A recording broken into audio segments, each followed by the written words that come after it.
बहुत पुरानी बात है, ख़ानदानी थी हवेली। खुशियाँ थी चारों ओर, रोज़ सुबह होती थी नई नवेली। बुद्धिमान थे हवेली में रहने वाले, सब अपने आप में ही थे निराले। गणित, भूगोल, संस्कृत और विज्ञान, और भी न जाने क्या क्या था ज्ञान। कई सालों तक ऐसे ही चला ये दास्तान। जी हाँ, इस हवेली का नाम था हिंदुस्तान। अब आप ही बताओ, जब सब मिल जाए पका पकाया, तो कितने करते हैं मेहनत। कुछ ऐसे ही हो गई थी इस हवेली के कुछ उत्तराधिकारियों की हालत। कुछ थे लायक तो कुछ थे नालायक, कुछ थे सुपूत तो कुछ थे कुपूत। कुछ हवेली के लिए जान देने को थे राजी, तो कुछ पैसों के लिए तैयार थे पलटने को बाजी।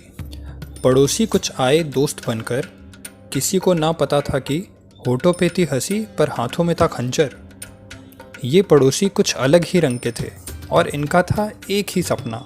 ये चाहते थे हम सबको अपने ही रंग में रंगना। जब प्यार से बात न बनी तो कुछ को ज़बरदस्ती रंग डाला। हमारे महलों को गिरा के उनको अपनी कोठरी बना डाला। कुछ हवेली के लोग लड़े तो कुछ थक के गिर पड़े। कुछ ने ना मानी हार तो कुछ ने अपनों पे ही भोंकी तलवार। कमज़ोर ज़रूर पड़े थे हवेली वाले, लेकिन रंग नहीं चढ़ा था। इन्हें पता था आई है शाम, लेकिन हमेशा के लिए सूरज नहीं ढला था। आई सुबह फिर एक नई, लेकर अपने साथ हिम्मती उजाला। लड़े खून बहा के हवेली वाले, सफाई की हवेली की जिसका रंग पड़ गया था काला। इसी तरह कई बार हमले हुए और दीवारें कुछ हुई भी कमज़ोर, पर ना किसी का रंग चढ़ा और ना मचने दिया ज़्यादा शोर। ऐसा कैसे हुआ, इतने हमले और फिर भी सब वैसे ही रहा। रंग हमारा पक्का था, विश्वास हमारा सच्चा था। जिसने समझा हमें कमज़ोर, वो खुद ही अकल का कच्चा था। पर ये ना आया कभी समझ, जब हम खुश थे हवेली में अपनी और ना चाहते थे कि किसी और को रंगे अपना रंग, तो क्यों करते थे हमें सब तंग। शायद पड़ोस में गलत पढ़ाया जाता होगा, अमन शांति की जगह आपस में लड़ना सिखाया जाता होगा। होली के रंग की जगह अपना रंग चढ़ाना बताया जाता होगा। और भी कुछ साल बीत गए और कुछ पड़ोसी तो घर वाले ही बन गए। घर वाले जब बन गए तो हमारे और भी महल टूटे और हमारी हवेली के ख़जाने भी लूटे। कई घर वाले लड़ते लड़ते हो गए भगवान को प्यारे और फैला रहे थे अपने रंग हवेली में घर वालों के हत्यारे। काफ़ी कमज़ोर किया घर वालों को, पर अभी भी हार न मानी।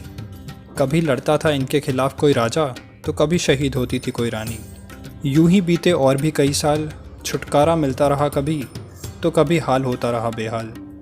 अब हवेली की दीवारें थोड़ी और हो चुकी थी कमज़ोर, क्योंकि कुछ पड़ोसी जो घर वाले बन चुके थे वो थे बड़े दिल के चोर। धीरे धीरे करके एक कमरा करवा दिया इन्होंने हवेली से अलग, पर अभी भी इनके मन में हवेली तोड़ने की थी तलब। इनको खुशी से रहने के लिए जब कर दिया था एक कमरा अलग, तो क्या दिक्कत थी अब, ये नहीं आया हमारे समझ।